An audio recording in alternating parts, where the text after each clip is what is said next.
दीन दी तबाही कीती दीन दी तबाही, दीन दी तबाही कीती दीन दी तबाही।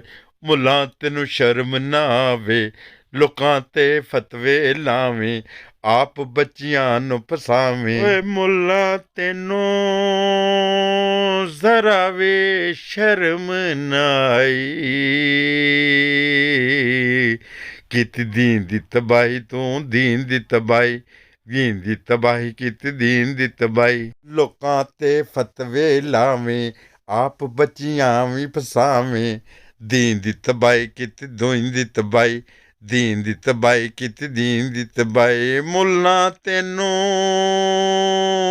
शर्म ना आई, कीती दीन दी तबाही, हाँ दीन दी तबाही, दीन दी तबाही। सब दुनिया भर के तमाम जो मुसलमान हैं उनको मेरी तरफ से बहुत बहुत इस चीज़ की मुबारक हो कि हमने वो बदरूहें देखी हैं जिनके बारे में नबी करीम सल्लल्लाहु अलैहि वसल्लम ने फरमाया था कि 14वीं सदी के उलमा इस रूह ज़मीन की बदतरीन मखलूक में से होंगे।